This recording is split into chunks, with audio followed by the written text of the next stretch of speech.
গাছ থেকে তাল শাঁস আহরণ প্রক্রিয়া। বিশাল উঁচু করাতের মতো কাঁটার পাহারায় ঘেরা তাল গাছের উপর থেকে তাল শাঁস সংগ্রহ করে আনা চাট্টিখানি কথা নয়।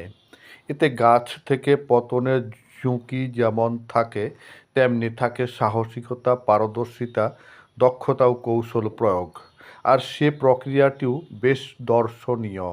একটি লম্বা অল্প কঞ্চিসহ বাঁশ তালগাছের সাথে বাঁধতে বাঁধতে উপরে উঠে যান গাছি বা যিনি গাছে উঠে তালশাঁসের আঁটিগুলো পারবেন। সাথে থাকে তার একটি ধারালো দা ও লম্বা রশি। সেসব নিয়ে অসাধারণ দক্ষতা ও পারদর্শিতায় বাঁশ বেয়ে তরতর করে উঠে যান তিনি তাল গাছের মাথায়। সেখানে বেশ জুত করে বসেন তিনি।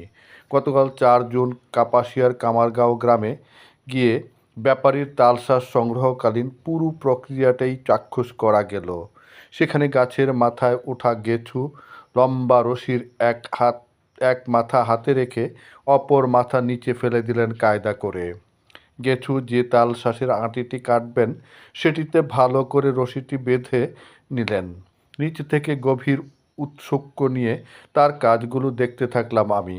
কাটা তালশাঁসের আঁটিটি তিনি ঝুলিয়ে দিলেন নিচের দিকে। রশির অপর মাথাটিতে নিচ থেকে ঢিল দিলেন নিচের জন। অমনি হড়হড় করে রশির মাথায় বাঁধা তালশাঁসের আঁটিটি বেশ সুন্দরভাবে নেমে এলো নিচে। মাটিতে থাকা অপরজন আঁটির গেরু খুললে খুব সহজেই হস্তগত করে নিলেন তালশাঁসের আঁটিটি। তারপর রশির এক মাথা টেনে আবার মাথাটি আবারও উপরে তুলে দিলেন তিনি। এভাবে একের পর এক তালশাঁসের আঁটি পাড়া হতে থাকলো গাছ থেকে। পরপর 4টে গাছ থেকে এভাবেই তালশাঁস পেরে নিলেন ব্যাপারী। 4টি তালগাছ থেকে আহরিত তালশাঁস এক জায়গায় জড়ো করলেন ব্যাপারী। কাপাসিয়ার কামারগাঁও থেকে এগুলো এবার ট্রাকে করে যাবে ব্রাহ্মণবাড়িয়া জেলা শহরের কোনো এক আড়তে। গাছ থেকে তালশাঁস পাড়া চলমান থাকতেই সেখানে দাঁড়িয়ে কয়েকটি তালশাঁস কেটে আমাদের হাতে তুলে দিলেন ব্যাপারী। জঙ্গলে পরিবেশে তালগাছের নিচে দাঁড়িয়ে সদ্য পাড়া রসালো তালশাঁস খাবার মজাটা বুঝিয়ে বলার মতো নয়।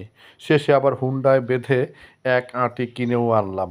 সে আঁটি বাড়িতে আনতে দেরি, কিন্তু শেষ করতে মোটেই দেরি করল না প্রমি, পারভিন, লিম্পু, মানিয়া।